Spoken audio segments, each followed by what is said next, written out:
तुला राशि वालों, नमस्कार दोस्तों। जय मां धन लक्ष्मी, जय मां शेरा वाली दोस्तों। स्वागत है आप सभी का हमारे YouTube चैनल में। तो तुला राशि वालों, दोस्तों आपके सिर पर है एक देवी मां का हाथ। बेटा, यह देवी मां पिछले 3 सालों से आपके ऊपर अपनी कृपा बरसा के रखी है। बेटा की तरह आपके ऊपर आपका ख्याल रख रही है और आपको यह देवी मां के बारे में भनक तक नहीं लग पाया है कि आखिर कौन है यह देवी मां और क्या चाहती है आपसे और आपके ऊपर इनका आशीर्वाद क्यों है। आपके अंदर वह ऐसा क्या गुण है जो यह देवी मां को बहुत ही ज्यादा प्रसन्न आ गई है। दोस्तों, ये सब जानने के लिए आज आपको इस वीडियो में शुरू से लेकर अंत तक जोड़ना होगा। और दोस्तों, आने वाले अगले 24 घंटे का भीतर में आपका समय कैसा चलेगा, कौन कौन से देवी देवताओं का आशीर्वाद आपके ऊपर बना रहेगा और आपका जीवन में कौन कौन से क्षेत्र में बड़ा लाभ होगा, बड़ी हानि होंगे, कौन से कार्य करने से बचने होंगे और किन किन लोगों से आपको सावधानियां बरतनी होगी, इन सभी के बारे में हम आपको इस वीडियो के माध्यम से बताएंगे। इसीलिए आज इस वीडियो को शुरू से लेकर अंत तक एक बार देख लेना। उसके बाद आपको बता दें, गारंटी के साथ कहता हूं, जिंदगी में करोड़ों का मालिक बन जाएंगे अगले 72 घंटे के भीतर। लेकिन आज सबसे पहले धन की देवी माता लक्ष्मी जी को जो जो सच्चे दिल से मानते हैं वह वीडियो को एक लाइक कर दें और कमेंट बॉक्स में सच्चे दिल से जय माता धन लक्ष्मी 3 बार जरूर नाम लिख दें, ताकि माता धन की देवी लक्ष्मी जी की कृपा आपके ऊपर बनी रही और आप करोड़ों का मालिक बन जाए, आप अपार धन संपत्ति के मालिक बने रहे, जीवन में कभी भी आपको पैसों की तंगी ना हो। जय मां धन लक्ष्मी। दोस्तों, जिंदगी में सबसे बड़ा तूफान आने वाला है कल युग में। पहली बार इतनी बड़ी खुशखबरी और भयंकर घटना भी होने वाले आपको बता दें। आपके हाथ पर इल्जाम भी लगने वाले हैं और आप अपने जीवन में बहुत ही बड़ा मुकाम भी हासिल करने वाले हैं। अगर थोड़ी सी भी लापरवाही दिखाने का प्रयास किया और अपने जीवन में भगवान के बताए गए संकेत को नहीं समझोगे तो फिर जेल की रोटियां खाते छोड़ोगे। जिंदगी में कभी भी चैन की नींद नहीं ले पाओगे। दोस्तों, अब आपके जीवन में बिना आज का धुआं उठेगा। आपको डर डर आंसू रोना पड़ेगा। सारे काम छोड़कर आज सबसे पहले वीडियो को शुरू से लेकर अंत तक कहीं एकांत जगह पर जाकर देखें और इस वीडियो में जितने भी बातें बताई गई हैं उन्हें ध्यान से सुने, ताकि आपके जीवन काल में देवी देवताओं का आशीर्वाद बना रही और कोई भी बड़ी अमंगल घटना आपकी जिंदगी में ना हो और जो भी आपकी किस्मत में लिखा हो वह आपको पहले ही पता चल जाए संकेतों के थ्रू। इसलिए दोस्तों, आज इस वीडियो को शुरू करने से पहले आपसे हम विनती करते हैं, अपने मन में अभी के अभी इस मंत्र को जप कर ले, ताकि आपके जीवन काल में राहु और केतु की जो भी बड़ी योग बन रहे हैं वह आपके जीवन से नष्ट हो जाए और आपके जीवन में माता धन लक्ष्मी जी का योग बने, भगवान श्री राम जी का योग बने, राज्यों का निर्माण हो, घर में प्रेम योग का निर्माण हो और घर में सुख शांति योग का निर्माण हो। जी हां, तो वह मंत्र है दोस्तों, AUM हम हनुमते नमः। ओम बागेश्वर आए वीर वीरे हम भट्ट स्वाहा। इस मंत्र को अभी के अभी आप 5 बार अपने मन में दोहरा, उसके बाद ही इस वीडियो को शुरू से लेकर अंत तक देखें। वीडियो को बिना इसकी जो भी व्यक्ति देखेगा उनके नसीब रातों रात चमक जाएगा और रातों रात करोड़ के मालिक बन जाएगा। आपको लाभ प्राप्त नहीं हो पाएगा। दोस्तों, हम जानते हैं कि वैसे भी अभी तक के जीवन में आपको बहुत बड़े लाभ प्राप्त नहीं हो पाए। आपको कष्ट अधिक मिले हैं, सुविधा काम मिला है, लोगों से नफरत अधिक मिली है, प्रेम काम मिला है, लेकिन इस सब का भी आपके मन में कोई मलाल नहीं है। आप बड़ी ही संतुष्ट प्रवृत्ति के इंसान हैं। आपको जो भी जीवन में मिल गया आपने उस काम चला लिया। आपने किसी से शिकायत नहीं की, किसी के सामने अपना दुखड़ा नहीं रोया। आप अपने कष्ट अपने तक ही रखते हैं, छुपा कर रखते हैं, लोगों को जाहिर नहीं होने देते। आपका मुस्कुराता चेहरा लोगों को धोखा दे जाता है। लोगों को ऐसा लगता है कि आपके पास कोई कष्ट ही नहीं है, आपके पास तो सुख संपदा भरी पड़ी है। अच्छी बात है, लोगों को यह सब पता होना चाहिए। ऐसी बातें हैं जिन्हें आपको अवश्य ही छुपाना चाहिए, उन बातों को जाहिर नहीं करना चाहिए। दोस्तों, वीडियो में बनी रही है, शुरू से लेकर अंत तक बने रहिए। आखिरी की 2 बातें ऐसी हैं जो आपको जानना बेहद आवश्यक है और हम गारंटी देते हैं कि आपको अब तक उन बातों के बारे में भनक तक नहीं और आप लगातार उन बातों को दूसरों से बताते चले आ रहे हैं। और उन बातों का पूरा लाभ आपको प्राप्त नहीं हो पा रहा है। हम आप लोगों की ही बात कर रहे हैं। जी हां दोस्तों, जिनमें कभी कदर नहीं हुई है, जिनकी भावनाओं की आज तक है कदर नहीं हो पाई है। आपने हमेशा लोगों में प्यार लुटाया है, सबको खुश रखने की कोशिश की है, लेकिन बदले में आपको केवल और केवल निराशा ही प्राप्त हुई है। तो अब आपको सतर्क होना है। जी हां, लेकिन बदले में आपको केवल और केवल निराशा ही प्राप्त हुई है। तो अब आपको सतर्क होना है, होशियार होना है। तो दोस्तों, आपको बताते हैं कि कौन सी भी बातें हैं जो आपको नहीं बतानी है। सबसे पहली बात कि आप अपने सपने किसी को भी कभी ना बताएं। जी हां दोस्तों, ईश्वर सपना के माध्यम से आपको संकेत देते हैं। जी हां दोस्तों, पर कभी कभी तो ऐसा भी देखा गया है। जी हां दोस्तों, इस बात की कई प्रमाण है कि ईश्वर ने कई लोगों को सपना के माध्यम से उनके भविष्य के दर्शन कारण, जिससे उनके जीवन में बहुत बड़ी बदलाव आए हैं। तो आपके जीवन में भी कभी कभी कोई ना कोई ऐसे सपने आते हैं जो आपको सोचने पर मजबूर कर देते हैं। फिर आप सुबह जाकर उन सपनों के बारे में बात करना शुरू कर देते हैं। अपनी नजदीकियों को बताते हैं कि मुझे ऐसा सपना आया, वैसा सपना आया, लेकिन आपको ऐसा करना नहीं है। आप अपने मन में विचार करिए। किसी बुद्धिमान इंसान के द्वारा बताई गई बातों के अनुसार पता लगाने की कोशिश की थी इस सपने का क्या मतलब है, लेकिन यह केवल और केवल आप तक ही होना चाहिए, जिसे आपको किसी को बताना नहीं है। अब दोस्तों, हम कैसे पता लगे कि कौन सा सपना है ईश्वर के द्वारा दिया गया संगीत है? तो दूसरी इसका बड़ा ही सरल उपाय है। जब हम सोकर जाते हैं तो रास्ते में आने वाले सपना अक्सर हमें भूल जाते हैं, याद नहीं रहते हैं। लेकिन जिस सपने के माध्यम से ईश्वर हमें संकेत देना चाहते हैं, वह अपना हमें पूरा का पूरा याद रहता है। वह ऐसे याद रहता है जैसे कि वास्तविक घटना हो। और समझ लीजिए कि वही सपना हमारा संकेत है जो ईश्वर हमें देना चाहते हैं, कुछ ना कुछ बताने की कोशिश कर रहे हैं। जी हां दोस्तों, अब आपको कमेंट करके बताना है कि आपके अंदर यह आदत है कि नहीं। आप अपने सपनों को अपनी नजदीकियों के साथ में बताते हैं, चर्चा करते हैं कि नहीं करते हैं। तो इसी क्रम में दूसरी बात जो आप दूसरों को हमेशा बता देते हैं, वह होता है उपाय। जी हां दोस्तों, आपके जीवन में कई कष्ट चल रहे, कई परेशानियां चल रही हैं, और आप उन कष्ट और परेशानियों से मुक्ति प्राप्त करने के लिए तरह तरह के उपाय करते रहते हैं। उपाय करना बेहद आवश्यक है। उपाय के माध्यम से हम अपने आसपास की ऊर्जा को बदलने की कोशिश करते हैं, यानी कि हमारे आसपास की नकारात्मक ऊर्जा को हटाने की कोशिश करते हैं, जिससे सकारात्मक ऊर्जा, पॉजिटिव एनर्जी हमारे पास आ जाए और हमारा जीवन बदल जाए।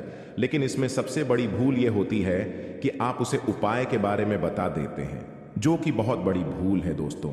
आप जिस उपाय को भी कर रहे हैं, उसे जितना हो सके उतना गुप्त रखें। अपने पुत्र, अपने भाई, अपनी पत्नी तक को छुपाए के बारे में कभी ना पता है, तो वह उपाय निश्चित ही फलित हो। जी हां दोस्तों, आपने बस सुना ही होगा कि जो जगत और मंत्र उपाय फल है, तब आई जब करें दुर्ग। यानी कि आप जितना ज्यादा छुपाएंगे, उतना ही ज्यादा उसका परिणाम प्राप्त होगा। इसी क्रम में दोस्तों, तीसरा है कि वह मंत्र या वह पूजा जो आप कर रहे हैं, मंत्र यावत पूजा जो आप कर रहे हैं, आप दूसरों को बता देते हैं। वैसे तो साधारण तौर पर हम सभी पूजा पाठ करते ही हैं, आप भी करते होंगे, लेकिन कभी कभी आप कुछ विशेष पूजा पाठ करने लगते हैं जो आपको किसी ने बताई है। आपकी परेशानियों को दूर करने के लिए आप उसे पूजा के बारे में, उसे मंत्र के बारे में दूसरों को बताएंगे।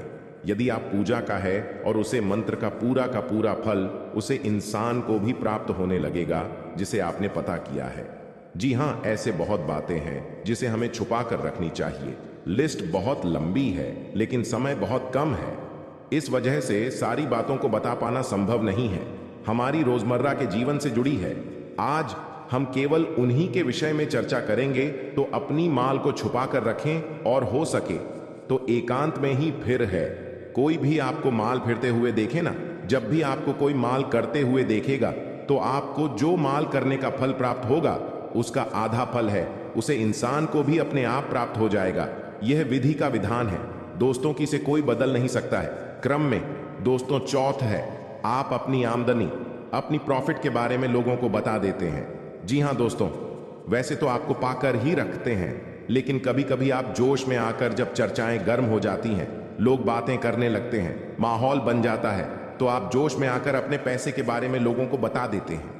यदि आपको फायदा हो रहा है तो कभी जाहिर मत करिए किसी के सामने कि आपको फायदा हो रहा है। कि जब भी आप यह कहते हैं कि मुझे इतना फायदा हो रहा है, या केवल आप इतना ही कह दे मेरे पास बहुत पैसा है, जब मुझे बहुत आमदनी हो रही है, पैसे की कोई दिक्कत नहीं है, तो ऐसा कहते ही हमारी लक्ष्मी का बंधन हो जाता है।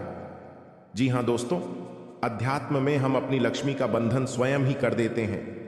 जाने अनजाने यह गलती हम कर देते हैं। वैसे तो लक्ष्मी का बंधन है दूसरों के द्वारा ही किया जाता है, लेकिन जब कभी आप ऐसे शब्दों का प्रयोग करते हैं तो आप स्वयं ही लक्ष्मी का बंधन कर देते हैं। और जब लक्ष्मी का बंधन हो जाता है उसके बाद फिर लक्ष्मी आपके पास आने से खतरा नहीं लगती है, या यूं कहे कि आपकी आमदनी धीरे धीरे घटने लगती है। इस बात को आपने कई बार नोटिस भी किया होगा दोस्तों। जैसे ही आपने अपनी आमदनी के बारे में बखान करना शुरू किया, लोगों से खुलकर बात करनी शुरू करें, वैसे ही आपकी आमदनी पर इसका प्रभाव अवश्य पड़ता है। ऐसा इसलिए भी हो जाता है क्योंकि जो आपकी आमदनी सुन रहा है, हो सकता है उसकी आमदनी आपसे काम हो सकता है, वह आपसे चलता हूं, आपसे पूरी स्थिति में रह रहा हूं, तो उसके मन से ऊपर पड़ेगा।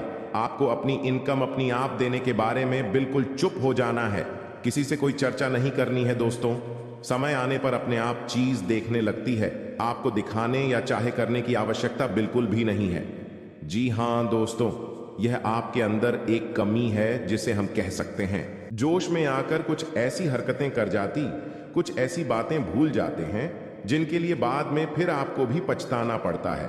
और दोस्तों, वीडियो के अंत में आपको पांचवा बताते हैं कि जब भी आप किसी देवी स्थान पर जाने की तैयारी करते हैं, जैसे कोई तीर्थ स्थान वगैरह की आप तैयारी कर रहे हैं, जैसे आप वैष्णो देवी जाना चाहते हैं या कहीं और जाना चाहते हैं, तो आप उसकी लोगों से चर्चा करना शुरू कर देते हैं, जो कि बहुत ही गलत है। जी हां दोस्तों, यह गलती तो अक्सर लोग दोहराते हैं।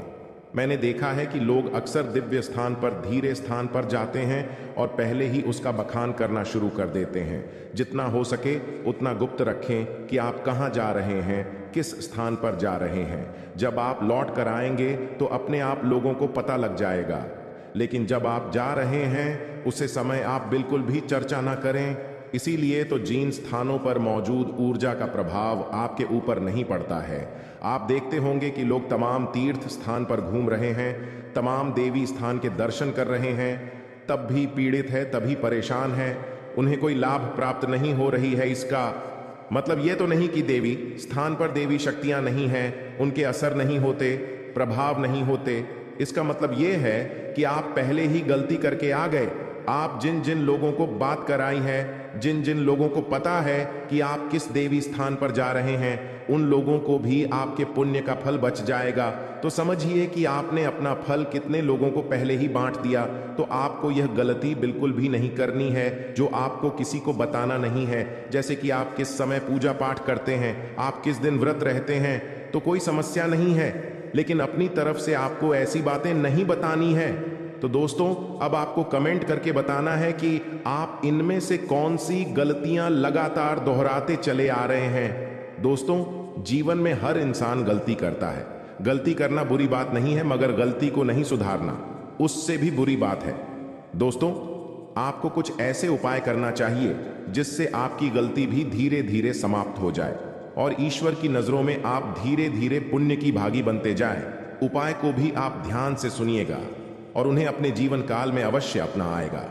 घर में सुबह सुबह कुछ देर के लिए भजन अक्षय लगे। घर में कभी भी झाड़ू को खड़ा करके नहीं रखें, उसे पर नहीं लगे, ना ही उसके ऊपर से गुजरे, अन्यथा घर में बरकत की कमी हो जाती है। झाड़ू हमेशा छुपा कर रखें। बिस्तर पर बैठकर कभी खाना ना खाएं। ऐसा करने से धन की हानि होती है, घर में शांति होती है। घर में जुटे चप्पल इधर उधर भी खेलकर यार उलटे सीधे करके नहीं रखना चाहिए, इससे घर में अशांति उत्पन्न होती है। पूजा सुबह 6 नाम से आगे के बीच होने पर आसान बेचकर पूर्व या उत्तर की ओर मुंह करके बैठकर करनी चाहिए, अथवा कुश का हो तो उत्तम होता है। पहली रोटी गाय के लिए निकले, इससे देवता भी खुश होते हैं और इच्छा भी पूर्ण होते। तो ध्यान से सुनिए कि कौन सी है रोशन की और समझने का प्रयास करें दोस्तों। सबसे पहला संकेत यह रहेगा कि आपकी ब्रह्म मुहूर्त में अचानक आंख खुली जाया करेगी। जी हां दोस्तों, इससे कोई फर्क नहीं पड़ता कि आप रात में कितने बजे सोए, यह आपकी मानसिक स्थिति क्या है, आपकी आंख से 5 ईयर्स के बीच अवश्य खुल जाएगी। जी हां दोस्तों, रोज नहीं तो अक्सर आपकी आंखें समय पर अवश्य खड़ा करेगी। ऐसा इसलिए होगा कि इस समय ब्रह्मांड की सकारात्मक ऊर्जा चरम पर होती है और वह आपको जागना कहना चाहती है कि यह मानव उठ और भगवान की भक्ति में लीन हो जा अब मत सो, वरना तेरी किस्मत भी सोती। तो ऐसा ही कुछ आपके साथ भी आवश्यक होता होगा। ग्रुप में आपकी आंखें अवश्य ही खुल जाती होंगी। जी हां दोस्तों, अब दूसरा संकेत ध्यान से सुनिए, आपके प्रति जीव जंतुओं का आकर्षण बढ़ने लगेगा। जी हां दोस्तों, जैसे कि आप कहीं पर खड़े हैं तो कोई जानवर, कोई पक्षी या कोई और जीव जंतु आपके नजदीक आने की कोशिश करेगा और आपके घर में भी पशु पक्षी वाला यहां से प्रवेश कर जाएंगे, या तो कोई चिड़िया उड़ते हुए आपके घर में आ जाएगी, जंतु आपके घर में आ जाएगा, जैसे कि कुत्ता या फिर कोई गए आपके घर में अचानक घुस आए। कि ऐसा इसलिए होगा दोस्तों क्योंकि आपके पास सब ईश्वर की शक्ति आ गई है और इंसानों से कहीं ज्यादा शक्ति को महसूस करने की ताकत जानवरों के पास होती है। वह कहते हैं ना कि कहीं भूकंप आने को हो तो जानवरों को सबसे पहले पता चल जाता है, पशु पक्षियों में जाती है। तो ऐसा ही आपकी शादी होगा, यानी आपके घर में आपके आसपास जीव जंतु आपके नजदीक आने की कोशिश करें। यह बहुत बड़ा संकेत है दोस्तों। इसी के साथ साथ दोस्तों, एक और बहुत बड़ा संकेत है, गाय को मन कहां जाता है। और जब आपके जीवन में सौभाग्य पर विश करने वाला होता है, ईश्वर यह शक्ति आपके साथ होती है, तो गाय आपको संकेत जरूर देंगे। कहीं आप जा रहे हो तो गाय आपका रास्ता जरूर कटेंगे कि आपके दर्शन अवश्य दें। कि ऐसा होगा कि आप कभी कभार अपने घर का दरवाजा सुबह सुबह खुलेंगे और आपके घर के सामने खड़ी को दोस्तों पहला भाग सकती है, गोबर कर सकती है।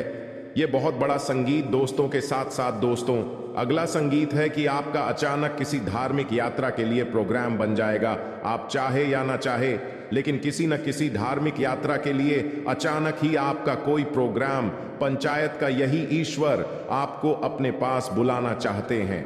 धार्मिक स्थलों पर जाने के लिए आपका मन में चलने लगेगा। दोस्तों, आप चाहे या ना चाहे, आप पहले से मंदिर जो जाना चाहते हो, फिर भी आप आना या शिव मंदिर पहुंच जाएंगे, भगवान के दर्शन करने लगेंगे। आपका मन करने लगेगा कि आप रोज पूजा पाठ करें, ईश्वर की भक्ति करें। जी हां दोस्तों, बहुत बड़ा संकेत है। इसी के साथ साथ दोस्तों, एक और बहुत बड़ा संकेत यह है कि अब आपकी सहेली शक्ति बढ़ जाएगी। या दोस्तों, जहां पहले आपको बात बात में क्रोध आ जाया करता था, अब आपको बड़ी बातों पर भी क्रोध नहीं आएगा। इसलिए आपको भी सावधानी पूर्वक इस समय कोई भी कदम उठाना पड़ेगा। और यह समय अगर आपने अपनी ओर से 5 गलतियां को नहीं किया तो यकीन मानिए आपके जीवन में इतना बड़ा भयानक चमत्कार होगा जिन्हें देखकर आपके दुश्मन देखते ही रह जाएंगे। देवी देवताओं की कृपा से आपका घर पैसों से भर जाएगा। जीवन में आपका हर एक सपना संपूर्ण हो जाएगा। जीवन में जो चाहते हो वह सभी कार्य आपके बन जाएंगे। बस आप सभी से हाथ जोड़कर विनती है, आप भूलकर भी आने वाले अगले 48 घंटे के भीतर यह 5 गलतियां को मत करना। फिर देखना देवी देवताओं का चमत्कार बेटा, रंग से राजा बन जाओगे, रोडपति भी करोड़पति बन जाएंगे। जी हां, लिए आपको बता दें, अगर आपसे यह 5 गलतियां हो जाता है तो आपके जीवन में क्या क्या प्रभाव देखने को मिलेंगे और वह कौन सी 5 बड़ी गलती है जिन्हें आप नहीं करेंगे, एक एक करके आपको बता दें। जरा ध्यान से सुनिएगा। घर में सुख शांति और समृद्धि के लिए सभी लोग घर में पूजा स्थान बनाते हैं जिसे पूजा घर कहा जाता है। विभिन्न देवी देवताओं की मूर्तियां और तस्वीरें होती हैं जिनसे सुख शांति की प्रार्थना की जाती है। लेकिन कई बार जाने अनजाने ऐसी गलतियां हो जाती हैं जिससे घर का पूजा स्थान उन्नति में बाधक बन जाता है और कई तरह की परेशानियों का सामना करना पड़ जाता है। जी हां, क्या आप भी पूजा घर से जुड़ी ये गलतियां तो नहीं कर रहे? नंबर 1, बहुत से लोग अपने शयन कक्ष में ही पूजा स्थान बना लेते हैं जो वास्तु शास्त्र के अनुसार सही नहीं है। शयन कक्ष में पूजा घर नहीं होना चाहिए। इससे पारिवारिक जीवन के संबंधों में परेशानी आती है और घर में कभी भी सुख शांति नहीं रहती है। इसलिए आप भूलकर भी शयन कक्ष में पूजा घर न बनाएं या देवी देवताओं का फोटो भी न लगाएं। नंबर 2, आजकल घर में मंदिर बनाने का प्रचलन बढ़ गया है, जबकि वास्तु विज्ञान के अनुसार घर में पूजा का स्थान अलग से होना चाहिए। लेकिन यह मंदिर नहीं होना चाहिए। मंदिर खुले स्थानों में होना वास्तु के अनुसार उचित है। नंबर 3, अक्सर लोग छुट्टियां मनाने या किसी अन्य काम से घर में ताला लगाकर चले जाते हैं और अंदर पूजा घर में भगवान को भी बंद कर देते हैं। वास्तु विज्ञान के अनुसार मकान में आपने पूजा घर बनाकर उनमें देवी देवताओं को बैठाया है, तो यह प्रयास करना चाहिए इनकी पूजा नियमित हो। घर में भले ही ताला लगाएं, लेकिन पूजा घर में ताला लगाकर नहीं जाना चाहिए। जी हाँ, अगर आप भी यह गलती करते हैं तो आज से ही सुधारें। नंबर 4, पूजा घर में निर्माण यानी पुराने हो चुके फूल, माला, अगरबत्तियां जमा करके नहीं रखें। इनसे नकारात्मक ऊर्जा का संचार होता है जो आपकी खुशियां और आय को कम करने का काम करते हैं। जी हां दोस्तों, नंबर 5, वास्तुशास्त्र के अनुसार पूजा घर शौचालय और स्नान गृह की दीवारों से लगा हुआ नहीं होना चाहिए और रसोई घर के साथ भी पूजा घर नहीं होना चाहिए। इसकी वजह यह है कि रसोई घर में जूठन और डस्टबिन जैसी चीजें पवित्रता को नष्ट करते हैं। साथ में